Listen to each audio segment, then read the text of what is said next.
साथियों हुआ क्या अपन सपोने टाइम की बात बता रहा हूं, बाकी प्लीज कमेंट अब मैं आखिर में देखूंगा, बीच में देखूंगा नहीं, ठीक है ना, इसलिए आप बोलिए मत, आप शांति से पढ़िए।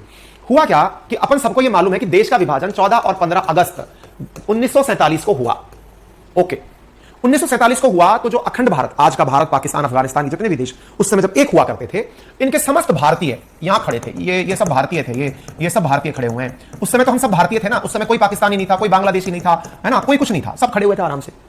अच्छा, अब खड़े हुए थे तो भाई साहब जैसे अपन बस स्टैंड पर खड़े होते हैं ना, बस स्टैंड पर खड़े होते हैं तो आप वहां देखते हैं बसें खड़ी होती हैं खूब सारी, और आजकल अगर आपने देखा हो तो जैसे ही आप सरकारी बस स्टैंड पर जाते हैं उसके गेट पर प्राइवेट बस स्टैंड वाला भी खड़ा होता है, प्राइवेट बस भी खड़ी होती है। देखिए कभी आपने अगर इस चीज का आनंद लिया हो, बस से यात्रा की हो, तो आपने महसूस किया होगा जिस बस से आप यात्रा करने निकले उसके पैरेलली एक प्राइवेट बस वाला भी आकर खड़ा हो जाता है। और भाई साहब आपका प्राइवेट, यहां पर दो बस खड़ी है साहब, ये लीजिए एक बस और ये रही दूसरी बस, ठीक है, दो बसें खड़ी है साहब, बस नंबर 1 और बस नंबर 2, ठीक है साहब, बस 1 और बस 2, ठीक है, ये बसें खड़ी है साहब। अब इन बसों में क्या हो रहा है, ये सवारियों को टारगेट कर रही हैं कि आओ भैया बच्चों भाई के टांगे में बैठ जाओ, जिसको आना है आ जाओ, चल रहे भाई घाटगेट सिंधी कैंप, घाटगेट सिंधी कैंप, ये सब यहां पर आकर के चिल्लाना शुरू कर दी, बसों में आ जाओ भाई, बैठ जाओ, अपनी बसें खड़ी हैं, बैठो साहब। आपको खड़ी चिल्लाने आपको जाना ही नहीं है। जब आपके पास में मान लीजिए कि आपको दिल्ली जाना है और बस वाला चिल्लाने लग रहा है भाई आ जाओ भाई पानीपत पानीपत पानीपत, मतलब इनक्यों जाना मेरे को, आगरा आगरा आगरा, जाना ही नहीं है। अच्छा, आपको दिल्ली जाना है, अचानक आप क्या देखते हो, एक बस वाला नाम ले रहा है दिल्ली, आपको एकदम कान खड़ा हो गया, हाँ यार दिल्ली में जाना है, भीड़ यहां खड़ी है, चलो दिल्ली की बस आ गई। एक दूसरा बस वाला कहता है इस्लामाबाद, इस्लामाबाद, चिल्लाना शुरू कर, इस्लामाबाद इस्लामाबाद इस्लामाबाद, आ जाओ हमारे साथ। अरे मैं क्यों जाऊं इस्लामाबाद। अब भाई साहब यहां पर चर्चाएं शुरू होती हैं, क्या दोनों बसों में बैठे हुए जो कंडक्टर्स हैं, जो चालक हैं, ड्राइवर्स हैं, वो चिल्लाने लग रहे हैं दिल्ली चलो दिल्ली चलो दिल्ली चलो। बोले क्या लोगे, अरे आपको मिलेगा मूल अधिकार, जीने का ऐसा अधिकार जो कि सबको बराबर कर देगा, एक ऐसा अधिकार अगर नहीं मिले तो सुप्रीम कोर्ट चले जाना, एक ऐसा अधिकार जो आप सबको बोलने की आजादी देगा, एक ऐसा अधिकार आप कुछ भी धर्म रखते हो आपको मानने की आजादी देगा, एक ऐसा अधिकार आप कुछ भी खाएं, कहीं भी नौकरी करें, कहीं भी व्यवसाय करें, बिल्कुल सबसे अलग एक ऐसा राष्ट्र निर्माण हम करने जा रहे हैं। हमारे दिल्ली में इतना सब कुछ है, आओ हमारी बस में बैठो। इस्लामाबाद वाला चिल्ला रहा है, अपनी बस में तो तभी आके बैठना जब आप इस्लाम मानते हो, मना नहीं है, लेकिन हिफाजत हम इस्लाम वालों की करेंगे। क्यों, क्योंकि हमारी बस पहले से ही डिक्लेयर्ड है, क्या डिक्लेयर्ड यह है कि हमारे बस के ड्राइवर का और बस का भी एक धर्म है। बोले क्या धर्म है भाई तेरे धर्म तेरी मुस्का, बोले साहब हम इस्लाम मानते हैं, हम मुसलमान हैं, हम इस्लाम मानते हैं। सवारियां फिर कंफ्यूजन की स्थिति में, यार गजब हो रहा है, ये कह रहा है कुछ भी मानो कोई दिक्कत नहीं है, ये कह रहा है केवल इस्लाम मानने वालों की हिफाजत करेंगे हम, बाकी अपने रिस्क पर आना, सवारी अपने सामान की स्वयं रक्षा करे, अगर आपके सामान को कुछ होता है तो उसकी यात्री खुद जिम्मेदार होंगे। अब भाई साहब यात्रियों में हवड़दबड़ मच गई, क्यों, क्योंकि यह बस स्टैंड का कुछ हिस्सा, इस बस स्टैंड का कुछ हिस्सा ऑलरेडी उस क्षेत्र में था जहां पर मुसलमान रहते थे और माइनॉरिटीज जो उस क्षेत्र में मुसलमानों की संख्या में कम थे वो भी रहते थे। जो कम संख्या में लोग थे उनमें डर मच गया, अरे बोले भागो यहां से। बोले क्यों, क्योंकि इनने तो डिक्लेयर कर दिया है कि केवल इस्लाम मानने वाले रहे और अगर बाकी को रहना है तो सवारी अपने सामान की स्वयं सुरक्षा करे। हम तो राष्ट्र का धर्म बता रहे हैं इस्लाम, यानी राष्ट्र धर्म के प्रचार प्रसार में कोई कमी नहीं छोड़ेगा, इस्लाम मानने वाले चले आओ। चलिए साहब बहुत ही अच्छी बात है। इतनी देर में फिर आते हैं दिल्ली वालों की बारी। दिल्ली वाले चिल्ला रहे हैं इस्लाम मानो, सिख मानो, अपने आप को ईसाई मानो, बौद्ध मानो, जैन मानो, हिंदू मानो, जो मानना है, पारसी मानो, राष्ट्र का कोई धर्म नहीं है। तो बोले मतलब तुम्हारा धर्म नहीं है तो फिर क्या तुम अत्याचार करोगे। बोले नहीं, सब धर्मों के विकास का कार्य करेंगे, सब धर्म संभाव के साथ रहिए तो हमारी बस में आइए। तो कुछ पढ़े लिखे लोगों को ऐसा लगा कि यार ये प्रॉमिस थोड़ा अच्छा कर रहा है, और इसी कारण मेरे प्यारे साथियों देश के विभाजन में एक तरफ खड़ा हो गया सब धर्मों को साथ लेकर चलने वाला हिंदुस्तान और एक तरफ खड़ा हो गया इस्लाम को साथ में लेकर चलने वाला पाकिस्तान।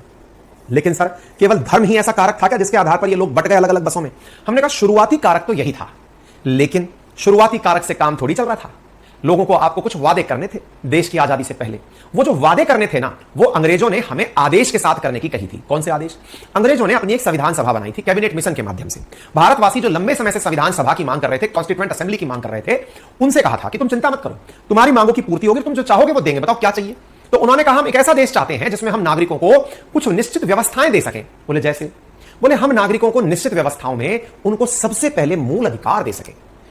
एक मिनट रुको, एक मिनट तुम क्या चाहते हो? बोले मूल अधिकार चाहते हैं। एक मिनट, ये क्या होता है वैसे मूल अधिकार? बोले ऐसा अधिकार जो हर व्यक्ति को दिया जा सके। सुनने में तो लग रहा है अच्छा। खत्म हो गया तो? अरे महाराज कोई राशन की दुकान में भरा हुआ तेल चाय पानी थोड़ी जो खत्म हो जाएगा। तो बोले फिर? वो खत्म नहीं हो रहा। तो बोले फिर क्या होगा? वादा है ये। अच्छा वही वादा नहीं, यकीन हकदार पाएंगे कैरोसिन। बोले हाँ बिल्कुल वैसा ही है ये वादा है। क्या वादा कर रहे हो? कि जो भी इस देश में रहेगा उस व्यक्ति को कुछ राइट दिए जाएंगे। बोले हम समझ नहीं रहे राइट का मतलब क्या है। बोले ऐसे समझ लो, अगर आप एक देश में आकर रहते हो जिसका नाम हिंदुस्तान है, तो आपको कोई भी व्यक्ति इस आधार पर नहीं कहेगा कि तू नीची जात का है इसलिए तू हमारे घर में नहीं आ सकता, तू नीची जात का है इसलिए तू पानी पीने कुएं पे नहीं जा सकता, इसलिए तू मंदिर नहीं जा सकता, इसलिए तू दुकान पर नहीं जा सकता। यार प्रॉमिस तो अच्छा कर रहे हो, अच्छा है। मान लो किसी ने ऐसा किया तो, बोले ऐसा किया तो हम कानून बनाएंगे। बोले अच्छा, इसका मतलब यह हुआ कि तुम जो अधिकार देने की बात कर रहे हो उनकी पालना में कानून भी बनाए जाएंगे। बोले हां ठीक है, अच्छी बात है, कानून बनाए जाएंगे, इसका मतलब और क्या समझे हम? बोले इसका मतलब यह समझो कि जब हम कानून बनाएंगे ना, बोले हाँ तो कानून की पालना करने के लिए हम पुलिस लाएंगे। अच्छा, मतलब पुलिस का शासन चलाओगे, यानी अंग्रेज ही हो तुम तो। फिर बात मानो तब तो प्यार से, नहीं तो फिर हथियार से। अरे महाराज, पुलिस सीधा काम नहीं करेगी, तो बोले फिर? अरे कानून की पालना सुनिश्चित करवाने के लिए सुप्रीम कोर्ट होगी, कोर्ट का शासन होगा, न्यायपालिका होगी। अच्छा अच्छा अच्छा, मतलब तुम ये कहना चाह रहे हो कि तुम्हें अगर कोई परेशान किया तो तुम न्यायपालिका चले जाओ। अरे जी हां, कौन सी न्यायपालिका चले जाओ? अजी सर, सुप्रीम कोर्ट। बोले क्या बात कर रहे हो, मतलब किसी ने मुझे मंदिर में नहीं घुसने दिया, मैं सुप्रीम कोर्ट चले जाऊं? अजी बिल्कुल, डाइजेस्ट तो नहीं हो रहा। अरे सर डाइजेस्ट नहीं हो रहा, आप नहीं हो पाए, अगर ऐसा हमारे खिलाफ शिकायत कर देना, सुप्रीम कोर्ट सरकार से हटा सकती है हमको। बोले और ये तो नेक्स्ट लेवल काम कर दिया तुम लोगों ने, मतलब अगर ये काम नहीं हो पाए तो इसका मतलब तुम लोगों को मैं सरकार से हटा दूं। अरे बोले साहब आप जेल में डाल देना और बोलो। बोले यार भाई साहब गजब चीज दे रहे हो। अरे सर मजाक थोड़ी है, इस देश ने इंदिरा गांधी जी को भी प्रधानमंत्री के पद से हटा दिया था। ये वो देश है जिसने अपने संविधान को इतना ऊपर रखा कि संविधान के अनुरूप सुप्रीम कोर्ट ने आदेश देकर इलाहाबाद हाईकोर्ट की पालना में इंदिरा गांधी जी के चुनाव को रद्द कर दिया। तभी तो रद्द होने पर देश में इमरजेंसी लगी थी। ये देश मजाक नहीं है, इस देश में संविधान वो है। बोले यार गजब चीज है यार ये तुम्हारा। एक बात बताओ, तुम ये जो बातें बोल रहे हो ये लिखित में दोगे? अरे सर प्रॉपर तरीके से तो लिखो। सर टाइम लगेगा, कितना टाइम लगेगा? सर 2 साल 11 महीने 18 दिन। बोला अच्छा भाई साहब इतना टाइम लगाओगे? बोले हाँ। उसके बाद क्या बनाओगे? संविधान बनाएंगे सर हम। ये है क्या संविधान? अरे सर रूल बुक है, हम वादा करके दे रहे हैं अपने समस्त भारतीयों को कि भाई इस देश में ये चीजें ऐसे ऐसे चलेंगी। अब फिर तो यार गजब चीज बना रहे हो आप, मतलब तुम्हारा देश संविधान से चलेगा। अरे सर मैं क्या गारंटी दे रहा हूं, एक ऐसा देश बनाने जा रहे हैं हम लोग जिस देश के अंदर हर चीज कानून के अनुसार, लिखित अनुदेशों के अनुसार चलेगी। इसका मतलब आपके देश में तो सबसे ऊपर संविधान है? बोले बिल्कुल सर, हमारे देश में तो ना हिंदू, ना मुसलमान, ना अंग्रेज, ना कोई ईसाई, कोई नहीं सर, केवल संविधान। बहुत बढ़िया चीज बना रहे हो यार तुम तो, मतलब एकदम गार्डन गार्डन कर दियो दिल। लिखित में दोगे? अरे सर लिखित में बात कर रहे हो, बाइंडिंग करा के देंगे, बकायदा स्पाइरल बाइंडिंग, जैसे हम अपने नोट्स देंगे आप लोगों को। अच्छा मतलब इतना कुछ। बोले आप ऐसे नहीं दोगे, 1 चैप्टर, 2 चैप्टर, 3 चैप्टर, 4 चैप्टर, नहीं सर। बोले लिखा हुआ तो इसमें भी है। सर लिखा हुआ है, किताब फॉर्मेट में नहीं है ना। एक मिनट दोबारा बताना क्या कहा? लिखा हुआ तो है लेकिन किताब फॉर्मेट में नहीं है। बोले हाँ सर किताब फॉर्मेट में नहीं है। मतलब लिखा हुआ हो और बाइंडिंग फॉर्मेट में ना हो तो उसे तुम मानोगे नहीं? नहीं मानेंगे। तुम तो गजब लोग हो यार। भाई मजाक चल रही है सर, आपको तो यही लग रहा है इंडिया यही बन रहा है। इतने बुद्धिजीवी हैं, सबके सब वकील हैं हम, फौज है पूरी वकीलों की, फिर बना रहे हैं हम कानून। हाँ बताओ क्या करोगे? बोले अगर आप हमसे बाइंडिंग करवा लिए, बाइंडिंग करवा लिया का मतलब समझ रहे हैं? अगर आपने इन नोट्सों को एक साथ पिरो करके बाइंडिंग करवा दी तब तो हम उसे लिखित मानेंगे, नहीं तो ये तो अलिखित माना जाएगा। बोले यार देखो कंफ्यूजन हो रहा है। क्या कंफ्यूजन हो रहा है भाई? बोले कंफ्यूजन ये हो रहा है, अलिखित कैसे कह दोगे इसको, इसमें तो लिखा हुआ है सब कुछ। बोले सर सीधा सा उसूल है, बाइंडिंग है तो लिखित है, नहीं तो खुला हुआ है मामला, और खुले हुए को हम अलिखित मानते हैं। यार तो हम इतने दिन से क्या ब्रिटेन को यूं ही चला रहे हैं क्या? बोले हाँ चला रहे हो। बोले तुम लोग अपनी संसद को हमारी वेस्ट मिनिस्टर से कॉपी पेस्ट मारने की बात करते हो, हैं? हमारी संसद को, ब्रिटिश संसद को कॉपी मारने की बात करते हो और हमें ही ज्ञान दे देते हो। जी हाँ, आपकी कमियां दूर करनी चाहिए आपको। आपका संविधान अलिखित संविधान है, अनरिटन कॉन्स्टिट्यूशन। अपन तो रिटर्न बनाएंगे, किताब होगी अपनी प्रॉपर, जैसे अपने नोट्सों की प्रॉपर 20 किताबें हैं, रिटर्न है, लिखित नोट्स है। भाई साहब अंग्रेजों की हवा निकल गई। बोले यार तुम लोग तो गजब हो यार, इसका मतलब तुम्हारे कारनामे गजब है इसका मतलब जो भी चीज करोगे वो बाइंडिंग फॉर्म में करोगे। तो यही से सीख लेना, भारत ने नियमों की एक ऐसी किताब बनाई जिस किताब में हर चीज लिखित तो थी, साथ में बाइंडेड भी थी। अरे महानुभावों, अगर कोई आपसे पूछे कि रिटन और अनरिटन में क्या फर्क है, तो लिखित और अलिखित का सबसे बड़ा जो अर्थ है वो क्या है?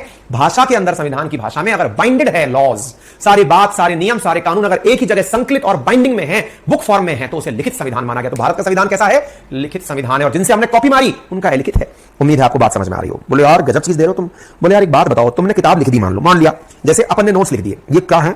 ये नोट्स तो अपन ने नकल मार के लिखे हैं। कोई ना कोई 10-15 किताबें उठाई, अपने पुराने नोट्स उठाए, टीचरों से कहा कि अपने नोट्स दो और बना दो जो बना दिया।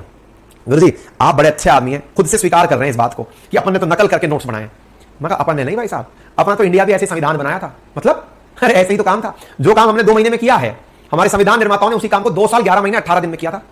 कहना क्या चाहते हो?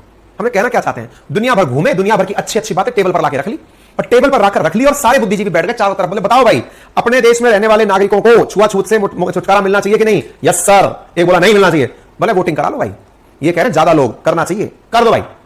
बोला अच्छा, मतलब जैसे सर हमारे नोट्स बने हैं ऐसे ही हमारा संविधान भी बना है। अरे हमने कहा उससे भी इंटरेस्टिंग तरीके से बना है। हमने तो 25 ही लोग बिठाए थे, संविधान निर्माताओं ने तो भरकर 389 लोगों की लिस्ट फाइनल करी थी एक ही बार में। आ जाओ भाई, बैठेंगे सभी लोग, सभी देशी रियासतों से, फलाने से, सारी तरीके बताएंगे किससे कौन आया, कितने लोग गए, कैसे हुए। बोले इतने लोग बैठेंगे, एकल संक्रमण मत पद्धति के आधार पर 10 लाख पर एक आदमी, देशी रियासत, सबसे बुलाओ, बोले जिसको बुलाना है आ जाओ। बोले गजब ही चल रहा है सर, इसका मतलब है, तो इसका मतलब ये तो गलत चल रहा है।